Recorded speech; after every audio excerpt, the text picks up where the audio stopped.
क्या हुआ? मौत को इतना नजदीक देखने से पांव कांपने लगे। एसीपी आज तक अपनी मौत को अपनी हथेली पर लेकर ही चला है, समझे? मौत से कभी डरा नहीं है वो। इतनी बड़ी बड़ी बातें हैं, अब बातों का वक्त नहीं है, अब एक्शन का वक्त है। कूदो एसीपी, छलांग लगाओ। 1 मिनट, लेकिन तुम पर कैसे विश्वास कर सकता हूं कि मेरे कूदने के बाद तुम इन तीनों को छोड़ दोगे? तुम्हारे पास और कोई चारा भी नहीं। कूदो एसीपी।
ये शो देखते वक्त तो पेट के दर्द की दवा साथ में रखनी चाहिए। हंसते हंसते पेट दर्द हो गया।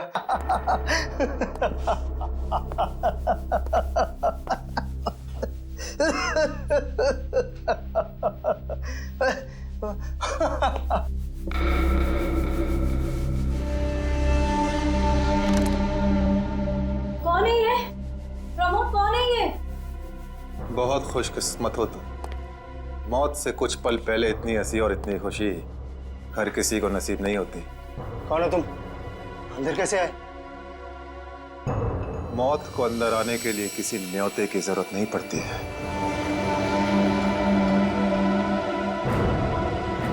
ये क्या कर रहे हो? मैंने क्या बिगाड़ा तुम्हारा? तो रुक जरा, पुलिस को। Happy birthday Tarika. Thank you Shreya. Thank you. Many happy returns of the day. Thank you Siddharth. बहुत खूबसूरत फूल है। श्रेया की चॉइस है। हाँ वो तो है, श्रेया की चॉइस तो कभी गलत हो ही नहीं सकती। हाय सिद्धार्थ। हेलो। हाय श्रेया। हाय पूर्वी। काफी देर कर दी आने में। थोड़ा ट्रैफिक मिल गया रास्ते में। अरे फ्रेडी सर, ये गपागप खा रहे हो? आप तो बोले थे डाइटिंग कर रहे हो। डाइटिंग ही तो कर रहा हूँ। इसके पहले तो मैं 5-5 प्लेटें एक साथ खा जाता था। क्या बात कर रहे हो? हमारे प्लान पे तो पानी फिर गया अभिजीत।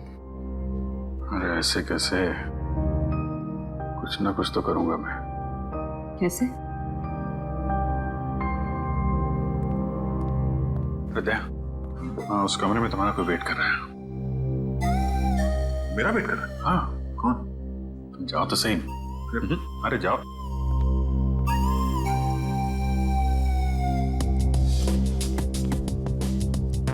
हे सिद्धार्थ, वो तुम्हें मेरी जासूसी नॉवेल्स की कलेक्शन देखनी थी ना? चलो दिखाती हूँ। चलो श्री। अरे कभी तो श्रेया को अकेले छोड़ो। ऐसी कोई बात नहीं है ना? चलो। इट्स ओके सिद्धार्थ, जाओ तो। चलो।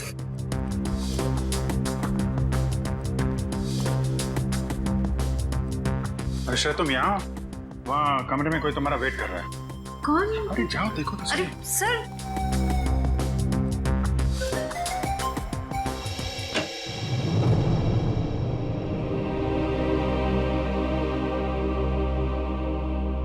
श्रेया,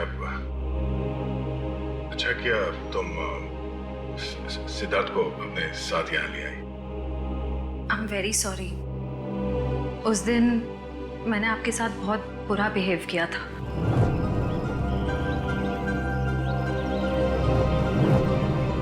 छोड़ो ना, मैं भूल गया हूँ, तुम भी भूल जाओ। काश भूल पाना इतना आसान होता। जिंदगी कितनी सिंपल हो जाती है।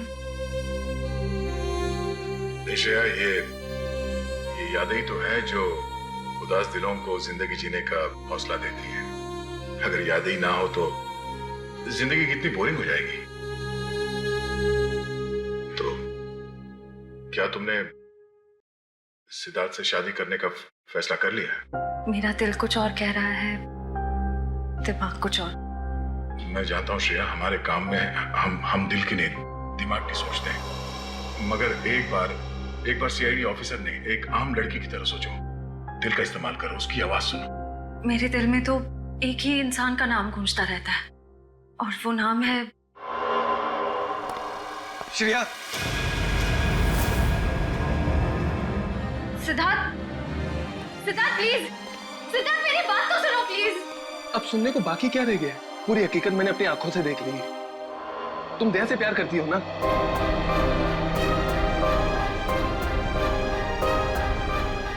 सिद्धार्थ, मैं इस बारे में तुमसे बात करने वाली थी। क्यों नहीं? सिद्धार्थ, काम इतना होता है, मौका ही नहीं मिला मुझे। मौका नहीं मिला? I just can't believe I heard that. Siddharth please मेरी बात तो सुनो। ये इतना आसान नहीं होंगे। मैं आपको मेरी जगह रखकर तो सोचो, फिर पता चलेगा मैं किस अग्नि परीक्षा से गुजर रही हूँ।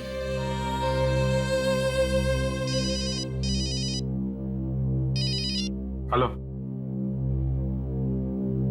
कौन? सर, दोनों पति पत्नी थे, प्रमोद और शांति।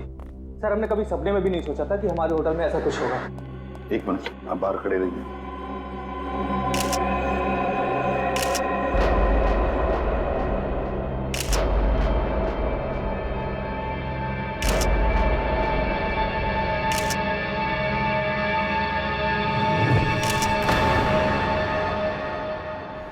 माय गॉड, दोनों की लाशें ऐसी इस अवस्था में। सर, इतने सारे केस सॉल्व किए, लेकिन इस तरह का केस कभी नहीं देखा। सर, लगता है ये दोनों खूनी से विनती कर रहे थे कि वो इन्हें छोड़ दे, मगर खूनी ने जरा भी दया नहीं दिखाई। नहीं फ्रेडी, लगता है खूनी ने पहले इन दोनों को मारा और फिर यहाँ लाकर बिठा दिया, हाथ पैर बांध दिए। जिस तरह से इन दोनों को बिठाया कुर्सी में, लगता है खूनी हमसे कुछ कहना चाहता है। ये देखो, कम से कम 6-7 वार तो किए इस बेचारी पर। ऐसे इतनी बेरहमी से मारा है जैसे ये खूनी कोई सिर फिरा हो या फिर बदले की आग में ये सब किया है उसने।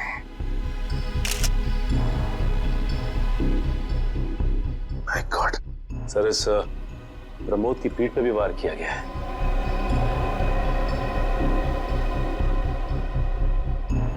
क्या हुआ? सर, इसकी सांसें चल रही है, जिंदा ही। प्रमोद जिंदा है? तो जल्दी से इसे हॉस्पिटल ले जाओ, इसका जिंदा रहना बहुत जरूरी है।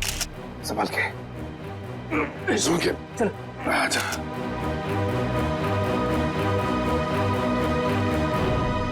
एक बात बताओ, ये खूनी अंदर आया कैसे? किसी ने देखा कैसे? नहीं सर, ये सब रात में हुआ सर, और रात के वक्त इसकी ड्यूटी रहती है सर, इससे पूछिए आप। कैसे हुआ ये सब? सर, कुछ देर के लिए मेरी आंख लग गई थी रिसेप्शन डेस्क के ऊपर। तुम्हें शर्म नहीं आती ये कहते हुए कि तुम्हारी आंख लगी थी ड्यूटी पर? Sorry sir. एक बात बताओ, ये दोनों प्रमोद और शांति कब से रह रहे तुम्हारे होटल में? सर, पिछले 6 दिनों से रह रहे थे, और आगे भी 1 महीने रहने का प्लान था सर। क्यों, कुछ बताया इन्होंने? सर, प्रमोद जी की नई नौकरी लगी थी, नासिक से इस शहर में नए आए थे, उन्हें अपना घर नहीं मिला, इसीलिए होटल में रह रहे थे सर। ठीक है, जाओ। पंच, प्रमोद और शांति, इन दोनों की पूरी जानकारी चाहिए मुझे।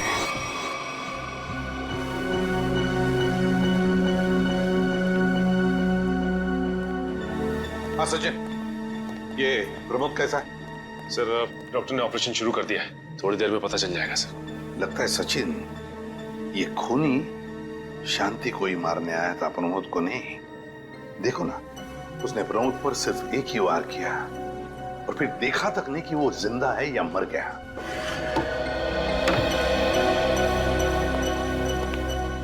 डॉक्टर साहब, कैसा है प्रमोद? हमने प्रमोद को बचा तो लिया है, मगर मगर क्या? वो कोमा में चले गए हैं। कोमा में? लेकिन डॉक्टर साहब, प्रमोद को होश तो आ जाएगा ना? हम तो अपनी तरफ से पूरी कोशिश करेंगे, मगर कुछ कहा नहीं जा सकता। Thank you. कुछ भी हो, प्रमोद होश में आना ही चाहिए। खूनी को सिर्फ प्रमोद ने ही देखा है। डॉक्टर साहब, शांति की लाश से कुछ पता चला? दया, मौत की वजह तो तुम लोगों को क्राइम स्पॉट पे ही पता चल गई होगी। पेट पर चाकू के इतने सारे घाव हैं, उसी की वजह से मौत हो गई बेचारे की। हाँ, वो तो हमें पता चल गया था। उसके अलावा कुछ और? हाँ, एक खास बात। 2 महीने पहले इसका किडनी का ऑपरेशन हुआ था। ये देखो, इसमें फोटो है। किडनी का ऑपरेशन? वंश, पता करो शहर के किस हॉस्पिटल में शांति के किडनी का ऑपरेशन हुआ था। जैसे और सर, वो क्राइम सीन पे जो खून मिला था वो शांति और प्रमोद का ही है। खूनी ने खून करने से पहले एक एक कदम फूंक फूंक कर रखा है। हाँ, काफी प्लानिंग की है खूनी ने इस जुर्म को अंजाम देने के लिए। उसे पता था कि ये प्रमोद ऑफिस से कितने बजे वापस आता है, और वो होटल के कमरे में पहुंच गया जब दोनों मौजूद थे। पर सर, अगर उसका मकसद शांति को ही मारना था तो वो तो प्रमोद के आने से पहले ही जुर्म को अंजाम देकर वहां से फरार हो सकता था। हाँ, ये बात तो है। मुझे लगता है खूनी ने प्रमोद के ऊपर सिर्फ एक ही बार वार किया, और वो इसलिए क्योंकि वो चाहता था कि वो कोमा में पहुंच जाए और जिंदा लाश बन जाए। सर, लगता है ये खूनी कोई एक्सपर्ट है जो अच्छी तरह से जानता था कि वार कहाँ पे करना है। सर, वो एक्सपर्ट नहीं, मुझे तो सरफिरा लगता है। वरना मारने के बाद इन्हें प्रार्थना की पोजीशन में क्यों बैठा था? कोई तो गहरा कारण है सबके पीछे जो इस खूनी के अतीत से जुड़ा हुआ है। क्या प्रमोद की बीवी का खून हो गया और प्रमोद कोमा में है? जी हाँ। खैर, ये बताइए कि पिछले कुछ दिनों से प्रमोद का स्वभाव कैसा था? क्या वो डरा डरा रहता था या कुछ और अजीब बात? नहीं, ऐसा तो कुछ नहीं था। पर हाँ सर, मैंने उनको काम में बहुत सारी गलतियां करते देखा। साफ साफ बताइए, प्रमोद किस तरह की गलतियां कर रहा था? बेसिक अकाउंटिंग की गलतियां। मुझे तो हैरानी हो रही थी कि इतने काबिल और इतने क्वालिफाइड इंसान ऐसे बच्चों वाली गलतियां कैसे कर सकता है कोई। वो तो अच्छा हुआ कि मैंने उनकी गलती देख ली, वरना पूरी अकाउंट शीट खराब हो जाती। सर, मुझे तो लगता है उन्हें काम आता ही नहीं था। ऐसा कैसे हो सकता है? वो जिस कंपनी से आए थे वो तो बहुत बड़ी कंपनी थी, और कोई भी बड़ी कंपनी किसी ऐसे आदमी को अपने यहाँ नौकरी पर क्यों रखेगी जिसे उसका काम ही नहीं आता हो? अब तो इस प्रमोद की सारी कुंडली निकालनी पड़ेगी। तो पति पत्नी प्रमोद और शांति एक नंबर के धोखेबाज थे। उनके सारे सर्टिफिकेट्स और डॉक्यूमेंट्स नकली हैं। स्कूल और कॉलेज हर जगह के। ऐसी क्या वजह हो सकती है जिस वजह से 420 करके ये उस फाइनेंस कंपनी में काम कर रहा था? ये इस प्रमोद को वहाँ काम करके क्या फायदा हो सकता है? इस सवाल का जवाब तो उसी वजह से जुड़ा है निखिल, जिसकी वजह से इस प्रमोद की हत्या की गई। पर वजह जो भी हो, उस वजह का पता तो सीआईडी निकाल ही लेगी। लेकिन सर, हो सकता है इन दोनों का नाम भी नकली हो सकता है। ऐसा भी हो सकता है कि ये दोनों असली प्रमोद और शांति हो ही ना, बल्कि कोई बहरूपिये हों जिन्होंने उन दोनों की जगह ले ली हो सकता है। एक सेकंड। हेलो, हाँ बोल रहा हूँ। हाँ, कौन सा hospital? Okay, thank you so much. क्या हुआ निखिल? हमारा अंदाजा सही निकला। 2 महीने पहले पुणे की मोती हॉस्पिटल में इस प्रमोद की पत्नी का एक ऑपरेशन हुआ था। वहाँ प्रमोद की पत्नी का नाम शांति नहीं बल्कि विनीता लिखा हुआ है। विनीता? मोती हॉस्पिटल, पुणे।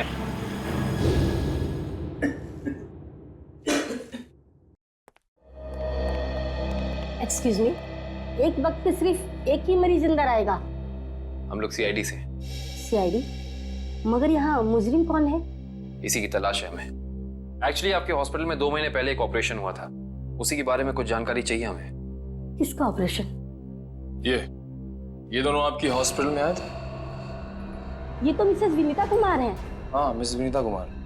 और ये इनके पति, इनकी मौत हो गई? जी हाँ, विनीता कुमार का खून हो चुका है और उनके पति प्रमोद अब कोमा में है। डॉक्टर, ये बताइए कि मिसेस विनीता कुमार ने किडनी का ऑपरेशन कराया था ना? जी हाँ। हम उसके मेडिकल रिपोर्ट्स देख सकते हैं? यहाँ पे तो पति का नाम त्रिलोक कुमार लिखा है। मतलब त्रिलोक बन गया प्रमोद और विनीता बन गई शांति। इस पेपर में उनके घर का एड्रेस लिखा हुआ है। चल के पता करें, शायद कुछ पता चल जाए। नहीं निखिल, कोई फायदा नहीं होगा। इनकी पहचानों की तरह इनका एड्रेस भी नकली होगा, देखना। हाँ, हमने इन्हें ऑपरेशन के कुछ रिपोर्ट्स कोरियर की थी, मगर वो कोरियर वापस आ गए थे। डॉक्टर, ये बताइए कि इन्होंने ऑपरेशन का पेमेंट कैश में की थी या चेक से या किसी कार्ड से? इंश्योरेंस के जरिए। इंश्योरेंस? उस इंश्योरेंस कंपनी के कोई कागजात, कोई डॉक्यूमेंट्स हैं आपके पास? हाँ, इसी फाइल में होंगे। गुड।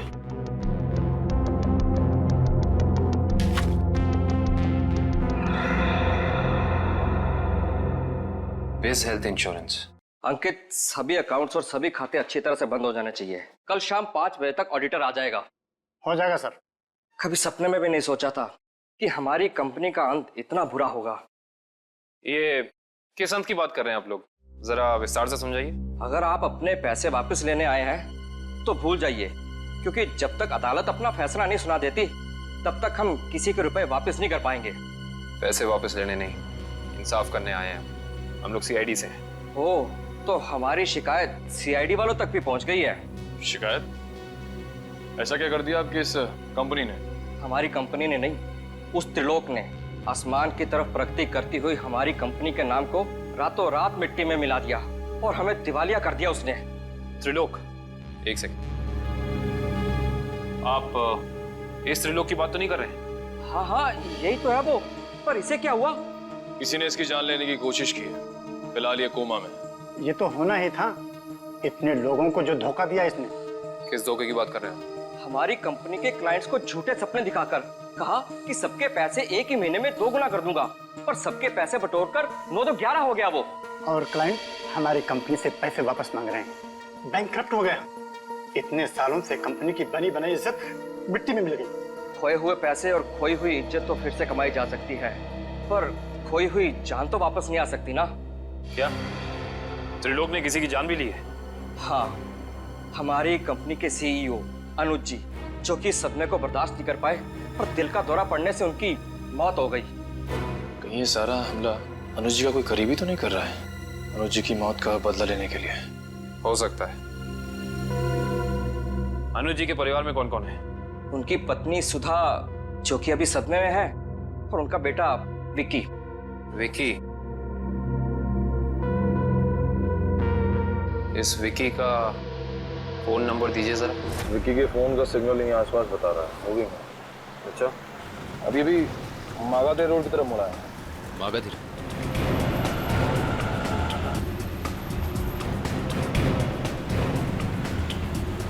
देखो सिग्नल में कुछ पता चला?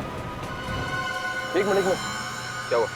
इस विक्की के फोन का सिग्नल यहीं आसपास बता रहा है। कहीं विक्की इस बाइक पे तो नहीं? हाँ सर, हो सकता है ये विक्की है। चेक करते हैं।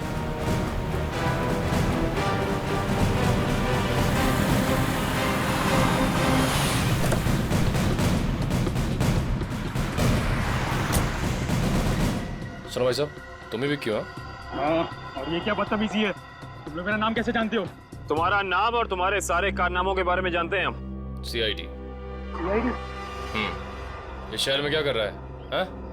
कुछ काम था, और तुम लोग मेरा पीछा क्यों कर रहे हो? बकवास बंद कर। दो खून करके भाग रहा हो, कह रहा है सीआईडी पीछा क्यों कर रही है? मैंने कोई खून नहीं किया है। अच्छा, त्रिलोक और विनीता का खून नहीं किया तुमने? त्रिलोक और विनीता मर चुके हैं? ड्रामा बनकर अपना, पूरा इतिहास है तेरा हमारे पास। उन दोनों ने तुमसे तुम्हारे पिता को छीना, उसका बदला लेने के लिए तुम यहाँ आए हो उनके पीछे। हाँ, मैं बदला लेने जरूर आया था, पर मैंने उनका खून नहीं किया। देख, सच बोल दे, समझा? नहीं अपनी शक्ल नहीं पहचान पाएगा। मैं सच कह रहा हूँ, मैंने किसी तरह उनके बारे में पता किया। मैं उनके होटल भी गया था, मगर जैसे मैं उनके कमरे की तरफ जा रहा था, मैंने उनके कमरे में एक आदमी को जाते हुए देखा। कौन सा आदमी था वो? उसके चेहरे को ठीक से देख नहीं पाया मैं। तुम्हें जो भी याद है, जितना भी याद है, साफ साफ बताओ। कद लगभग 6 फीट, ओवरकोट पहना हुआ था उसने, और उसके बाल लंबे थे यहाँ तक। हाँ, और उसने एलिगेटर शूज पहने हुए थे। Alligator shoes? हेलो, एक और खून?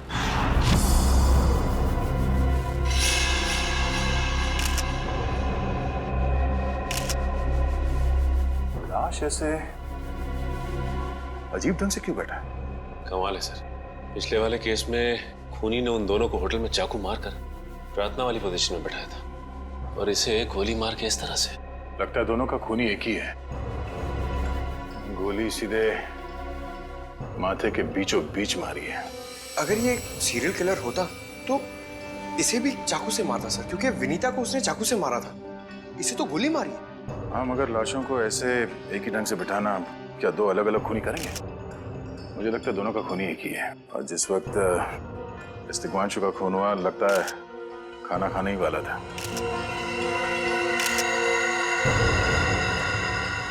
तो यहाँ पे दूसरी प्लेट भी पड़ी है। कहीं ऐसा तो नहीं कि ये तिग्मांशु की बीवी के लिए थी? मेम साहब तो 1 हफ्ते के लिए गाँव गई हुई है, 1 हफ्ते के बाद लौटेगी। तो क्या घर में कोई और आदमी था जिसके लिए तिग्मांशु ने एक और प्लेट में खाना डाला? नहीं साहब। अच्छा, जब तुम घर वापस आए उस वक्त ये दरवाजा खुला था या बंद था? नहीं साहब, बंद था। तो फिर तुम घर के अंदर कैसे आए? साहब ने एक चाबी मेरे पास भी दे रखी है। तो जो कोई भी था, ऐसा लगता है कि तिग्मांशु उस आदमी को जानता था। एक काम करो सचिन, पंकज, घर की अच्छी तरह से तलाशी लो, देखो कुछ मिलता है क्या।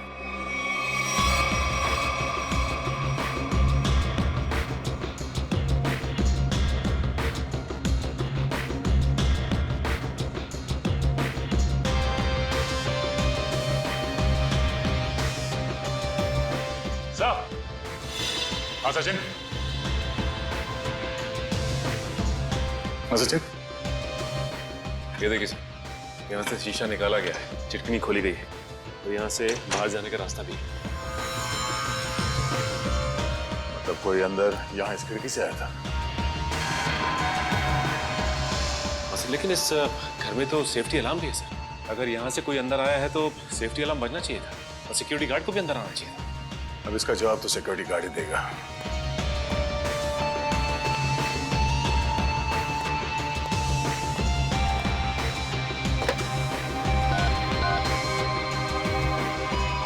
हेलो सिक्योरिटी, अच्छा आज दोपहर को तिग्मांशु जी के घर से अलार्म बजा था? बजा था, तो फिर आप चेक करने के लिए उनके घर पे क्यों नहीं आए? ओ आई सी, पिछले हफ्ते भी? ठीक है, थैंक यू। क्या बोला सर ये सिक्योरिटी वाला? सिक्योरिटी का कहना है कि अलार्म बजा था और उन लोगों ने घर में फोन भी किया, तो तिग्मांशु जी ने कहा कि गलती से अलार्म बज गया, इसलिए वो लोग ऊपर नहीं आए। सर, हो सकता है तिग्मांशु ने मजबूरी में कहा हो, खूनी ने उसके सर पे गन तान दी हो। कुछ कह नहीं सकते, बात करते वक्त अगर थोड़ी सी भी टेंशन हो आवाज में तो ये सिक्योरिटी वाले तुरंत भाप लेते हैं। दरअसल पिछले हफ्ते भी तिग्मांशु के घर से अलार्म बजा था और जब सिक्योरिटी वालों ने फोन किया था तो तिग्मांशु ने यही कहा था कि गलती से बच गया। सर, ये खूनी काफी चालाक लगता है, खेल खेल रहा है। देखते हैं, जरा देखो इस घर में कुछ और मिलता है क्या? खूनी ने कोई ना कोई सुराग जरूर छोड़ा होगा, चेक करो।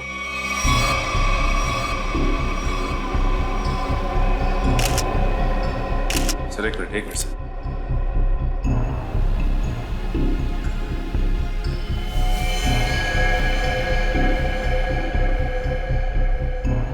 ये देखिए सर, खून। ये खून यहाँ कैसे? कहीं खूनी का तो नहीं है खून? ये तो डॉक्टर सालों के ही बताएंगे। वो खून किसका है ये अभी पता चल जाएगा। तारिक आती होगी रिपोर्ट लेकर के। डॉक्टर साहब, इस तिग्मांशु के बारे में कुछ और पता चला? हाँ। वो कैसे? इसे गोली मारने से पहले बेहोश किया गया था। क्या? इसे बेहोश किया था? इसके खून में मुझे एक खास किस्म की दवाई के अंश मिले हैं जो अक्सर इंसान को बेहोश करने के लिए दी जाती है, और वो दवाई से इंजेक्शन के जरिए दी गई थी। ये देखो। सर, बहुत ही अजीब बात है। अगर खूनी इसे मारना चाहता था तो सीधा गोली मारकर इसका काम तमाम कर सकता था। फिर ये जहर की दवाई क्यों दी होगी?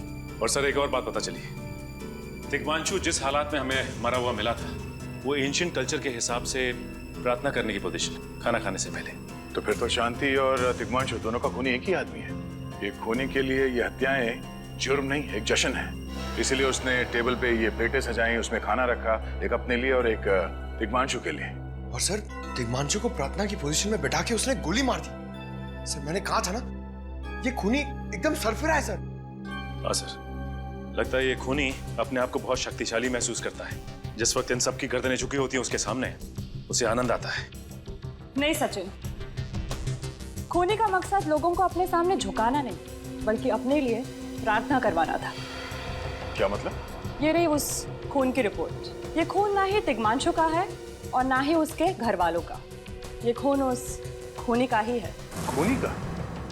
मगर वहां तो हाथापाई के कोई निशान नहीं मिले और उस जगह को देख के ऐसा लगा भी नहीं कि तिग्मांशु ने सेल्फ डिफेंस में खूनी के ऊपर हमला किया होगा। वो इसलिए दया क्योंकि ये खून खूनी ने अपने मुंह से थूका था। हमें इसके खून में से इसके सलाइवा के कुछ अंश भी मिले। उसकी तबीयत खराब है क्या? हाँ, वो बीमार है। उसके खून में एथिमोलाइसिन नाम की दवाई का अंश मिले हैं और उसका कीमोथेरेपी हुआ था। इसका मतलब उसे कैंसर है, ब्रेन का कैंसर, लास्ट स्टेज का ब्रेन कैंसर। इसीलिए वो लोगों से अपने लिए प्रार्थना करवा रहा है ताकि उसकी बीमारी ठीक हो जाए। हमारे क्रिमिनल डेटाबेस में चेक करो, पता करो ये कोई पुराना पापी तो नहीं है। नहीं सर, उस खूनी का हमारे क्रिमिनल डेटाबेस में कोई रिकॉर्ड नहीं है। कोई इतिहास नहीं है? नहीं सर। सर, तिग्मांशु की पूरी कुंडली निकाल के लाओ सर। प्रमोद की तरह इसकी पहचान भी नकली है। What? हाँ सर, ये देखिए, उसका असली नाम राकेश है और जिस तरह प्रमोद को चासू बीसी की आदत थी, ठीक उसी तरह राकेश भी भोली भाली लड़कियों को फंसाता था शादी के झांसे में।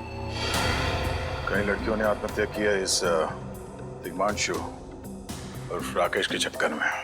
हाँ सर, शादी के बाद उनके पैसे लेके ये गायब हो जाता। सर, इसका मतलब खूनी ने 2 ऐसे लोगों को मारा जो पहले से मुजरिम थे। शायद उसने सोचा होगा कि मरने से पहले कुछ अच्छे कर्म कर लूं।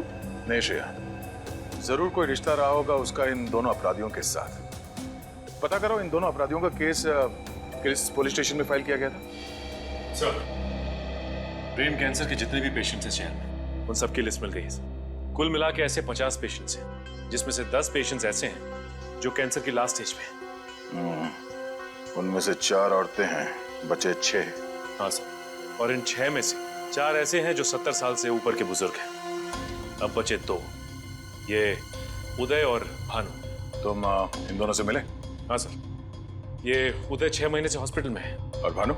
भानु सर 1 महीने से हैदराबाद में। ये कैसे हो सकता है सचिन?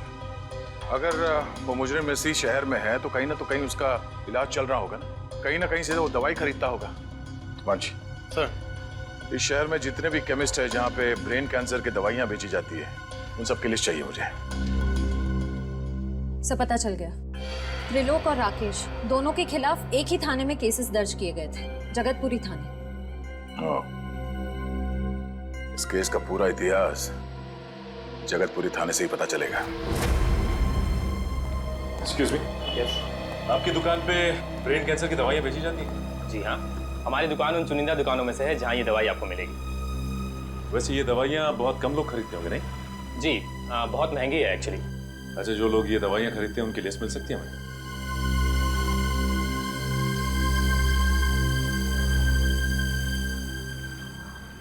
ये रही वो लिस्ट।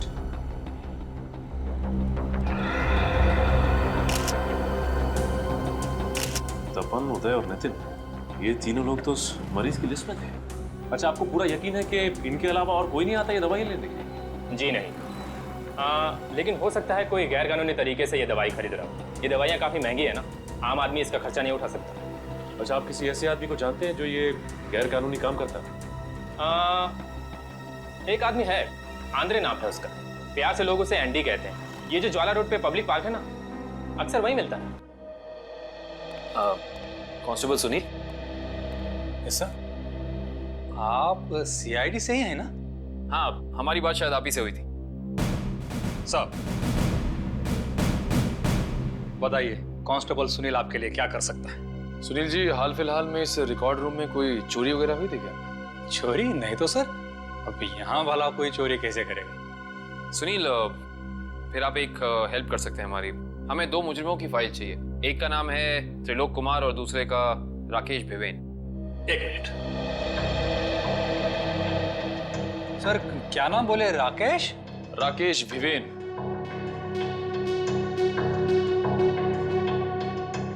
कमाल है, इसकी फाइल तो है नहीं यहाँ। अच्छा, वो दूसरा नाम क्या बोले? त्रिलोक? त्रिलोक कुमार। इसकी भी नहीं है? दोनों की फाइल्स नहीं। हाँ सर, लेकिन यहाँ पर चोरी की तो कोई घटना नहीं घटी। पता नहीं फाइलें गायब कैसे हो गई। सुनील, यहाँ याद करने की कोशिश करो, हाल ही में कोई दुर्घटना घटी थी क्या? पिछले महीने ऑफिस एरिया में आग लग गई थी, तो अच्छा हुआ फायर ब्रिगेड वाले जल्दी आ गए और हमारे रिकॉर्ड्स नष्ट नहीं हुए। जरूर ये आग भी जानबूझकर लगाई गई थी। आग लगने की वजह क्या थी? वो बताया गया कि मेन स्विच बोर्ड के अंदर शॉर्ट सर्किट हुआ था। कोई इलेक्ट्रिशियन भी आया था काम करने के लिए। जरूर वहीं छेड़छाड़ की गई। उस इलेक्ट्रिशियन का कोई आता, कोई पता, कोई कांटेक्ट है? दूसरे कांस्टेबल के पास था, लेकिन वो तो रिटायर होकर गांव चले गए। हाँ, कोई बात नहीं। सुनील, एक काम करिए, आप चेक करके बताइए कि और किन किन मुजरिमों की फाइल्स यहाँ से गायब हुई हैं। Okay sir. पता तो चले आखिर अगला शिकार है कौन इस अनोखे खूनी का। ये ले पैसे। अरे ये दवाइयाँ तो असली है ना। अरे अंकल जी, ये जो शक की बीमारी है ना, कैंसर से भी ज्यादा खतरनाक है। अगर आपको यकीन नहीं है कि ये दवाई असली है या नहीं, तो खुद जाकर दुकान से क्यों नहीं खरीद लेते? अरे तुम तो बुरा मान गए, मैं तो बस ऐसे ही पूछ रहा था, मेरा मतलब वो नहीं। जानते हो, इस तरह से दवाइयाँ बेचना और खरीदना दोनों गैर कानूनी है। आखिर तुम्हारा कोई फायदा नहीं है। मैंने सुना था कि सीआईडी बड़े बड़े केस हैंडल करता है। मैं तो छोटा मोटा चोर हूँ, जाने दो ना साहब। हाँ मिस्टर छोटे चोर, ये बताओ कि तुम्हारे पास से ये दवाइयाँ खरीदने के लिए कोई ऐसा आदमी आता था जो 6 फीट लंबा था और लंबे लंबे बाल थे उसके, और वो एलिगेटर वाले शूज पहनता था? हाँ, वही जो आगे से नुकीला होता है। हाँ, आया था चिराग। आप लोग चिराग को ढूंढ रहे हो? हाँ। कहाँ मिलेगा ये चिराग? चिराग? लगता है चिराग घर पर नहीं है। कमरे अच्छी तरह से चेक करो, देखो कुछ मिलता है क्या। पंकज, कंप्यूटर चेक करो।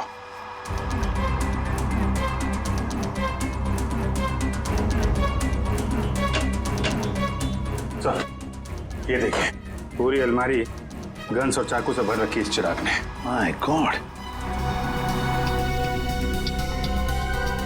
सर, हाँ, अंदर के कमरे में से ये खून से भरे हुए कपड़े मिले। पुलिस रिकॉर्ड रूम से फोन है। देखो। हेलो जी, कहिए। कौन? संदीप, स्वाधीन और हेमंत। ओके, ठीक है। कौन है ना? सर, त्रिलोक और तिग्मांशु की तरह इन तीनों की फाइल भी चोरी हुई है पुलिस रिकॉर्ड रूम से। मतलब अभिजीत, अब ये चिराग इन तीनों में से किसी एक को मारने वाला है। सर एक सेकंड, ये देखिए सर, इस कंप्यूटर की फाइल में इन तीनों की फाइल है। सर, ये तीनों भाई हैं और बदमाश भी हैं, और इन्होंने 3 खून किए हुए हैं सर। यहाँ पे 2 एड्रेस है, एक चीकूवाड़ी और एक चारको। चारको पर चीकूवाड़ी। एक काम करते हैं अभिजीत, हम दोनों चीकूवाड़ी चलते हैं और तुम लोग तीनों भी चारको चले जाओ। Yes sir. हाँ चलो अभिजीत।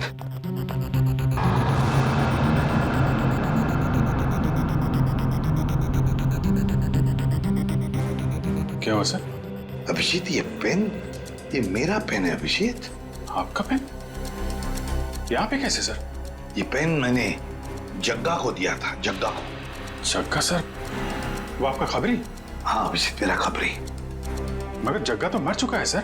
हाँ अभिजीत, तो मर चुका है, लेकिन जिस खून में तलाशी करने में मदद की थी जग्गा ने हमारी, उस वक्त वो खून भी इसी तरह हो रहे जैसे आज हो रहे हैं। खून करने के बाद लोगों को प्रार्थना की पोजीशन में रखा जाता है।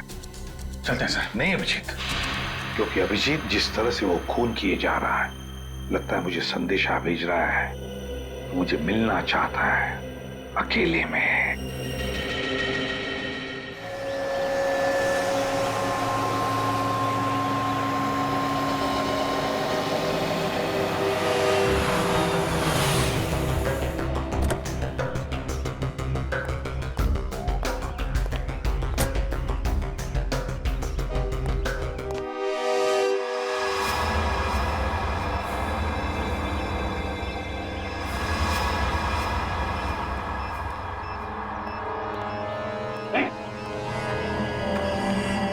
प्लीज हमें बचा लीजिए, किसी तरह हमें मार डालेगा।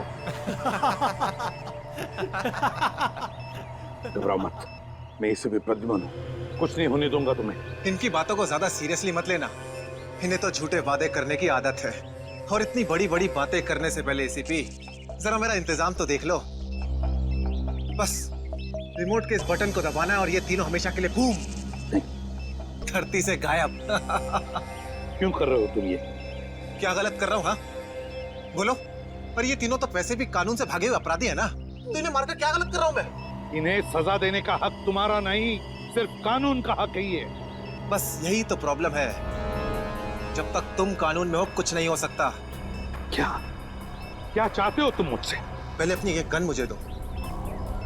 एसीपी, मुझे अपनी गन दो, वरना मैं ये रिमोट दबा दूंगा। एसीपी, मैं 3 तक गिनूंगा। 1 2 3। नहीं,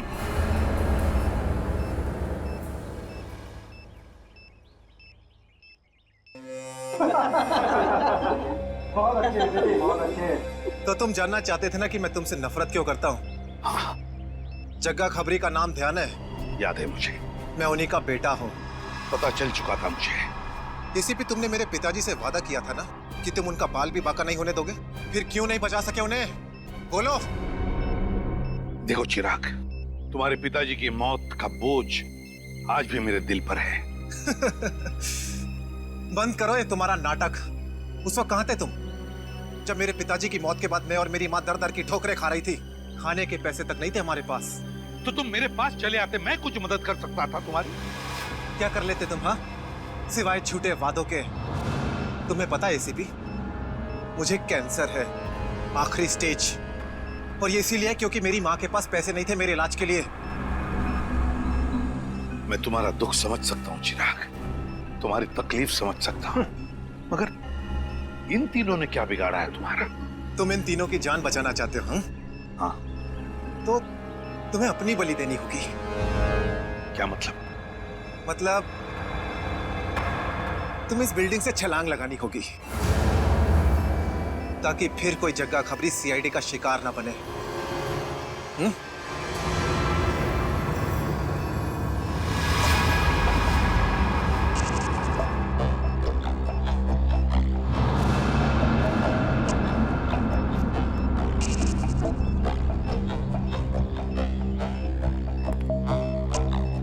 ठीक है, मंजूर है।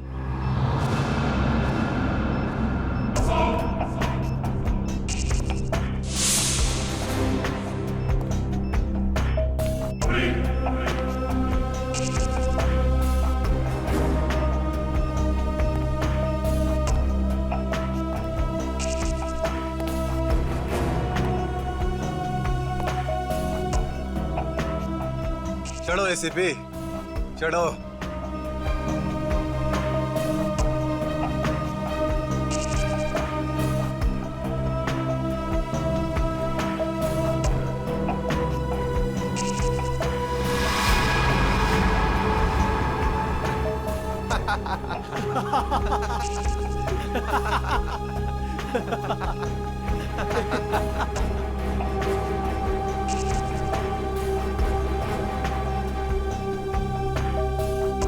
ऊपर जाकर मेरे पिताजी से माफी जरूर मांग लेना।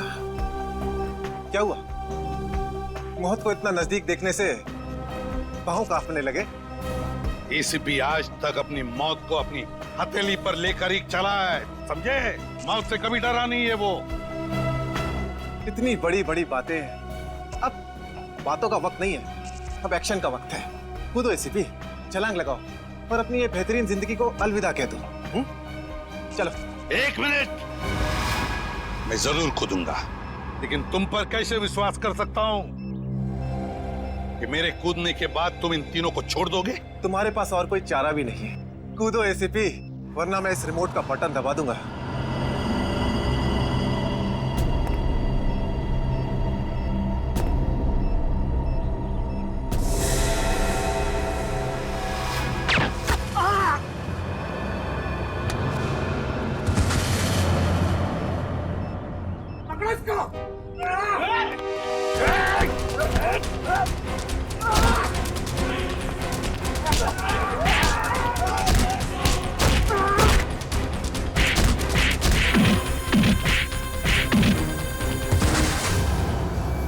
बस मिस्टर चिराग, बहुत चला लिया न्याय की अदालत। सीआईडी का काम सीआईडी को सौंप दो। रेडी? पंकज, उन तीनों के शरीर से बॉम्ब हटा दो, संभाल के। और तुम मेरे दोस्त मेरा खबरी जग्गा के बेटे लगते ही नहीं। उस बेचारे ने तो अपनी जान कुर्बान की हमारी मदद करने में, कानून की मदद करने में। मगर तुम, लानत है तुम पर, जैसे घटिया काम करने निकले थे। 2 खून किए तुमने। तुम्हें तो शायद फांसी ही होगी, फांसी।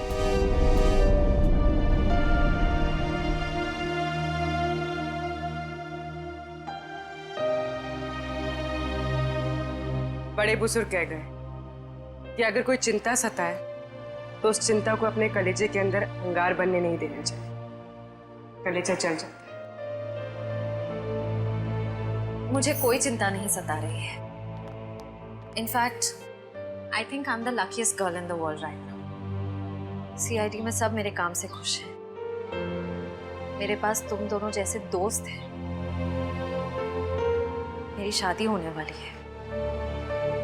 एक लड़की को और क्या चाहिए होता है? शायद प्यार। प्यार भी तो है ना मेरे पास।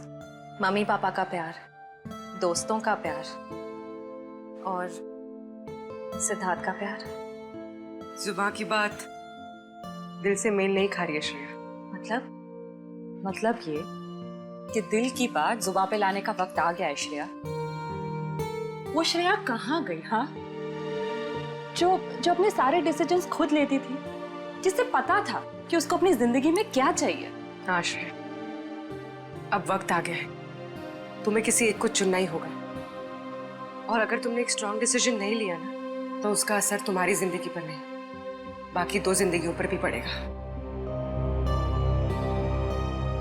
मैं क्या डिसीजन लूं? किसे चुनूं?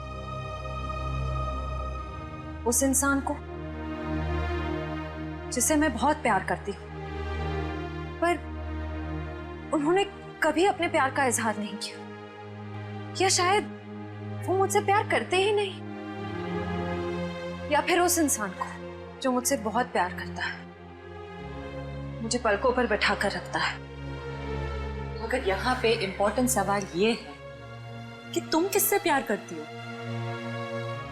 नहीं तारिका, यहाँ ये बात इम्पोर्टेंट है कि अब मैं पीछे नहीं हट सकती। मेरे किसी भी डिसीजन से ना सिर्फ सिद्धार्थ को, बल्कि उसकी और मेरी फैमिली को बहुत दुख होगा। बच्चों जैसी बातें मत करो श्रेया। हर माँ बाप चाहते हैं कि उनके बच्चे को जिंदगी की हर खुशी मिले। तुम सिद्धार्थ के साथ खुश नहीं रह पाई तो क्या अंकल आंटी खुश रह पाएंगे? और अगर तुम खुश नहीं रही तो क्या सिद्धार्थ खुश रह पाएगा? तुम्हारा एक कदम श्रेया बहुत सारी जिंदगियों को अफेक्ट करेगा। तुम बस दिल से काम लो। देखो, दिल हमेशा सही रास्ता दिखाता है। ठीक है, अब से मैं अपने दिल की बात सुनूंगी। अगर मैं किसी भी कदम पर कमजोर पड़ जाऊं तो तुम दोनों को मुझे सही रास्ता दिखाना होगा। हाँ, लेकिन एक शर्त पे। कैसी शर्त? तुझे आइसक्रीम खिलानी पड़ेगी। Of course.